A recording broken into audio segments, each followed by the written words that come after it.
Bulletin की शुरुआत करते हैं फिल्म अभिनेत्री कंगना रनौत के विवादित बयान से। 1947 में मिली आजादी को भीख बताने वाली कंगना ने कल इंस्टाग्राम पर एक के बाद एक कई पोस्ट किए, जिसमें राष्ट्रपिता महात्मा गांधी के अहिंसक आंदोलन पर न सिर्फ सवाल उठाया गया बल्कि मजाक भी उड़ाया गया। कंगना के मुताबिक चांटा खाने पर दूसरा गाल बढ़ाने से आजादी नहीं, भीख मिलती है। पहले देश की आजादी पर सवाल, फिर राष्ट्रपिता महात्मा गांधी पर सवाल।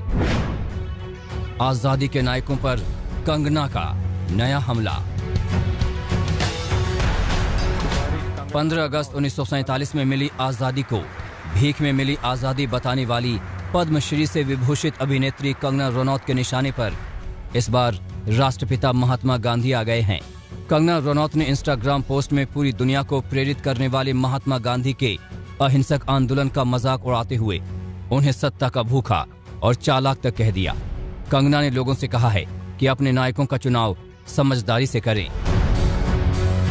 शानदार अदाकारी से करोड़ों सिने प्रेमियों का प्यार और सम्मान बटोरने वाली कंगना ने इंस्टाग्राम पर एक अखबार की पुरानी क्लिपिंग लगाई है, जिसका शीर्षक है गांधी और अन्य नेता नेताजी को सौंपने पर राजी हो गए थे। इस क्लिपिंग के साथ कंगना ने लिखा है, या तो आप गांधी के फैन हो सकते हैं या फिर नेताजी के समर्थक। आप दोनों के समर्थक नहीं हो सकते, इसका फैसला खुद करें। उन्होंने आगे लिखा, दूसरा गाल देने से भीख मिलती है, आजादी नहीं। यकीनन ये बयान हैरानी भरा है। बापू के जिन सिद्धांतों और विचारों को पीएम मोदी नमन करते हैं, नेल्सन मंडेला से लेकर मार्टिन लूथर किंग तक, अल्बर्ट आइंस्टीन से आंग सान सूकी तक, जिनके दर्शन की मुरीद रही, उन्हीं खूबसूरत विचारों को कंगना ने अपने हमले से तार तार कर दिया। कंगना ने पोस्ट में आगे लिखा है, गांधी ने कभी भगत सिंह या नेताजी का समर्थन नहीं किया। ऐसे सबूत हैं जिससे लगता है कि गांधी चाहते थे कि भगत सिंह को फांसी हो। इसलिए आपको ये फैसला करने की जरूरत है कि किसका समर्थन करना है, क्योंकि सभी को अपनी यादों के बस्ते में एक ही साथ रखना और सबकी जयंती पर उन्हें शुभकामनाएं देना काफी नहीं है। वास्तव में ये बहुत ही गैर जिम्मेदाराना और सतही है।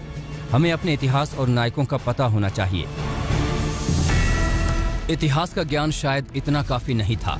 कंगना ने एक अन्य पोस्ट में आजादी के नायकों को निशाना बनाते हुए लिखा, जिन्होंने आजादी के लिए लड़ाइयां लड़ी, उन्हें उन लोगों ने अपने आकाओं को सौंप दिया जिनमें साहस नहीं था, अपने दमनकारियों से लड़ने के लिए जिनके खून में उबाल नहीं था। वो सत्ता के भूखे और धूर्त थे। ये वो लोग थे जिन्होंने हमें सिखाया कि अगर कोई चांटा मारे तो एक और चांटे के लिए दूसरा गाल बढ़ा दो और इस तरह आपको आज़ादी मिलेगी। इस तरह किसी को आज़ादी नहीं मिलती है, इस तरह सिर्फ भीख मिलती है। अपने नायक का चुनाव समझदारी से करें। ये वही कंगना रनौत हैं जिन्होंने पिछले दिनों एक कार्यक्रम में ये कहकर विवाद खड़ा किया था कि 1947 में देश को आज़ादी भीख में मिली थी। देश को असली आज़ादी 2014 में नरेंद्र मोदी की सरकार बनने के बाद मिली।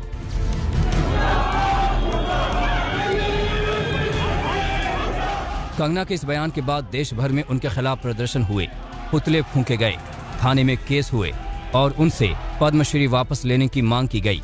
लेकिन कंगना न सिर्फ अपने इतिहास ज्ञान पर अड़ी रहीं, बल्कि ताज़ा पोस्ट लिखकर नया मोर्चा खोल दिया। बापू की निंदा करते वक्त शायद कंगना ने इस बात का ध्यान नहीं रखा कि जिस नेताजी का नाम लेकर वो बापू पर हमला बोल रही हैं, उनके मन में खुद बापू के प्रति अगाध श्रद्धा थी। आज तक ब्यूरो।